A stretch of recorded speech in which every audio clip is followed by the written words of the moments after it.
Right. Okay. Well, let's have a look at situation ethics then, and let's begin with the definition.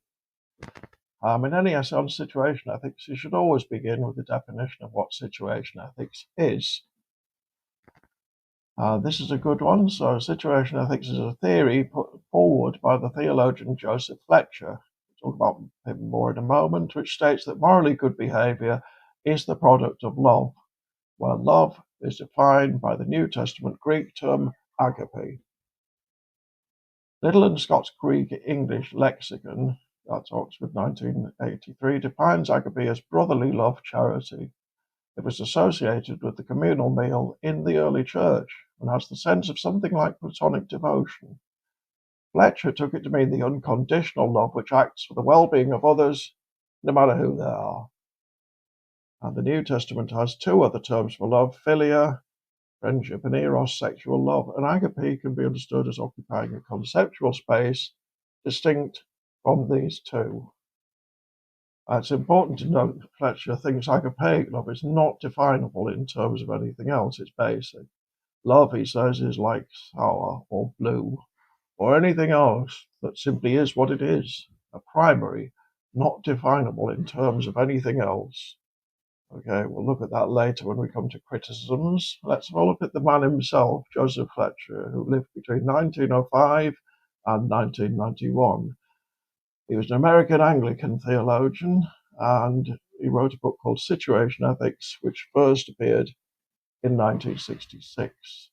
According to Fletcher, situation ethics allows us to avoid two errors in moral thinking by steering a middle course between. The first error is legalism, which sees morality as adherence to a set of fixed laws such as the Ten Commandments. The second error is antinomianism, coming from nomos, the Greek for law, which says there are no moral rules, and your reaction to any given moral dilemma should not be predictable on any terms. Obviously, antinomianism isn't a moral theory at all, and Fletcher's right to say it provides no reason why anyone should live one way rather than another. Legalism is more difficult to refute, but Fletcher says it's nearly always obliged to admit exceptions to its rules, after which the question becomes, if you can reject one bit of the law, why can't you reject it all? I mean, it may be that legalism and antinomianism are straw men, just for the sake of being knocked down, but that's for you to decide. Fletcher's theory is called situation ethics because it believes in the uniqueness of each different situation. In other words, it's nominalistic. A nominalist doesn't believe in the literal reality of universal categories. According to Fletcher, every new moral situation constitutes a different dilemma. Although your past experience and that of others may help you decide what to do, it can never determine what you should do. What you should do is a matter of making a loving response to this unique situation. Fletcher was strongly influenced by the thought of Archbishop William Temple, who also held that each situation is unique enough to mean there are no universal moral obligations. It's doubtful if any act is right in itself, Temple wrote. The rightness of any act nearly always, and perhaps always, depends on the way that act is related to circumstances.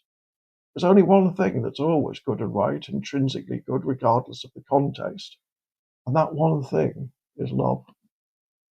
Situation ethics had a big influence in Britain, chiefly thanks to its most prominent champion here, Bishop John A.T. Robinson. Robinson was the author of several books, his most famous being Honest to God, which raised the question of how Christianity could renew its contemporary relevance, and which caused an impassioned debate in the media. Robinson hailed situation ethics as the distinctively Christian ethical theory, and described it rather confusingly as the new morality. Now, why was it confusing for Bishop John A.T. Robinson to call situation ethics the new morality? Well, the answer is because it supposedly goes back to Jesus, and Fletcher was quite explicit about that, who lived 2,000 years ago. It's a New Testament passage in which Jesus apparently opposes legalism as a basis for moral behavior. On a Sabbath, Jesus was teaching in one of the synagogues, and a woman was there who'd been crippled by a spirit for 18 years. She was bent over and couldn't straighten up at all. When Jesus saw her, he called her forward and said to her, "Woman, you're set free from your infirmity." Then he put his hands on her, and immediately she straightened up and praised God. Indignant because Jesus had healed on the Sabbath, the synagogue ruler said to the people, "There are 6 days for work, so come and be healed on those days, not on the Sabbath."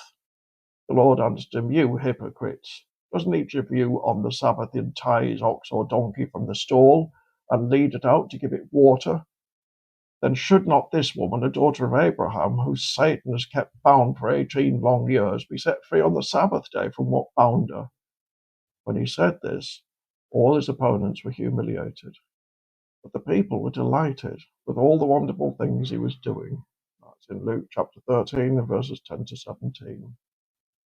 And there's other sources of situation ethics in the New Testament.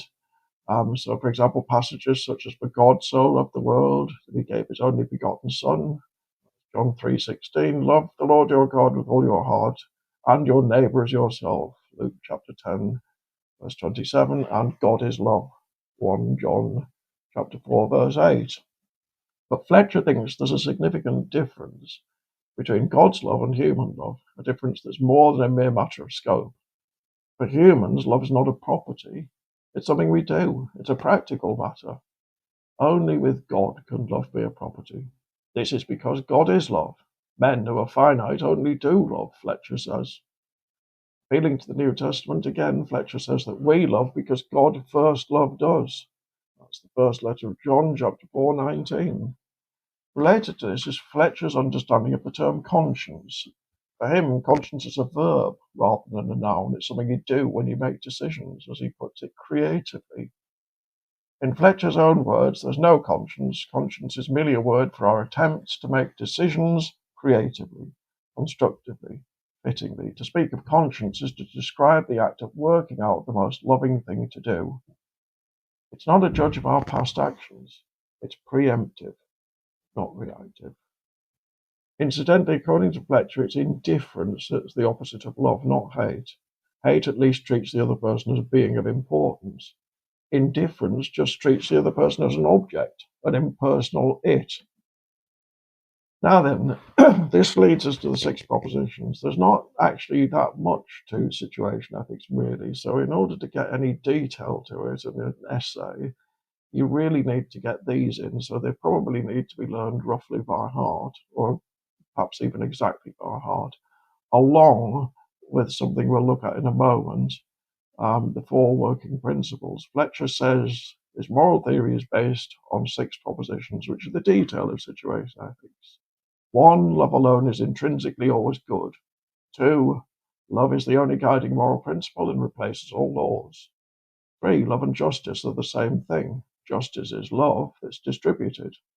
4, love is not the same as liking. It wills the neighbour's good, even when the neighbour's not liked.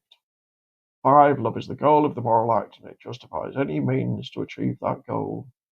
And 6, love decides on each situation as it arises without a set of laws to guide it. And then we've got the 4 working principles. These 6 propositions led him to propound 4 working principles, which I think personally are a little bit more useful, but that's for you to decide again. Pragmatism, which states that something is true if it works in the widest possible sense of the word. Fletcher claims that moral behavior based on love works in this way. In other words, situation ethics is based on successful experience rather than abstract theory. Relativism is the second one. Each situation is different, so the right thing to do is all relative to particular circumstances. There are no absolute no's. Anything can become right given the right situation. Positivism is the next one. Positivism is a kind of scientific experimentalism. The principle of love is continually putting itself to the test and is not afraid of the consequences. And finally, personalism. Legalism asks what's to be done, whereas situation ethics asks who is to be helped. It's about persons, not rules. So that's situation ethics. Like I say, there's not too much to it. It's not gained universal acceptance, and it's not generally acknowledged as a serious philosophical theory of ethics today. If you're thinking of studying philosophy at university and do an ethics module as part of that, it's quite likely that you won't meet situation ethics. When it first appeared, many thinkers treated it with relative disdain. Let's have a look at some of the criticisms. Firstly, how effective your love is might depend on how imaginative you are. Fletcher makes no room for imagination. For example, I might love my disabled son to pieces, but sincerely and falsely believe that no one will ever accept him as he is in the wider world. Rather than let him face what I believe to be the imminent reality of a lifetime's brutal rejection, I shoot him in the back of the head while he's tending the rose bushes. I simply wasn't imaginative enough to envisage that things might turn out differently from the worst case scenario. Fletcher would have to say that mine was a good action because it was perfectly loving. Or would he? Perhaps in an amended view of situation ethics, we could talk about what's the most objectively loving thing to do, regardless of the flawed perspectives of individual persons.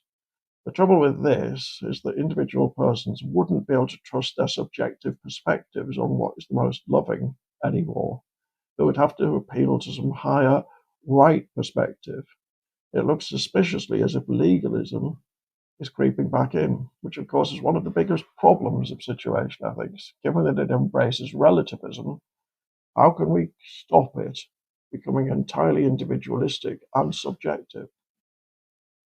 Now then, here's another sort of few criticisms. A related problem is, what if two people decide to deal with the same situation in two completely different ways on the basis of the same amount of love? For example, the pro and anti-euthanasia lobby both believe they've got the interests of the patients concerned at heart. They both believe they're arguing for the most loving thing. It would be strange if someone from the pro-euthanasia lobby was to say, the reason I'm in favour of euthanasia is because, quite frankly, I just don't love terminally ill people that much. It may be necessary for Fletcher to provide an account of the place of such things as you've got to be cruel to be kind, and the notion of tough love in his thinking. Tough love often wants the opposite of tender love. For example, faced with a persistent young offender, the proponent of tough love may advocate sending her off to a zero-tolerance prison camp for 6 months. The practitioner of a more expansive kind of love may advocate giving her a suspended sentence with care in the community, being kind to her and non-judgmental about continued infractions. In general, tough love and tender love are at each other's throats. Which of the two is the most agapeic? Number 4 says that Fletcher says that no rules apply, but he also says that one must always act out of love. Some critics have said you must act out of love is a rule, and that therefore Fletcher is contradicting himself. Number 5, consider the proposition Stalin loved Russia, which is why he set up so many concentration camps. Is it so clear that the love here isn't agapeic love? After all, it is love for the community, of a sort. Fletcher's embrace of relativism could make some things look good at the time, which we come to view with abhorrence later. For example, Fletcher thought it could be a loving act to kill a Down syndrome baby. However, most people nowadays would feel very uncomfortable with this position. If you think that Down syndrome babies have rights, you'll disagree with Fletcher, in which case you're probably more inclined to accept natural law theory or deontology. Number 7, perhaps the biggest problem with situation ethics is being able to say what agapeic love actually is, especially since Fletcher thinks it's not definable in terms of anything else. 6 propositions don't give much help, nor do the 4 working principles.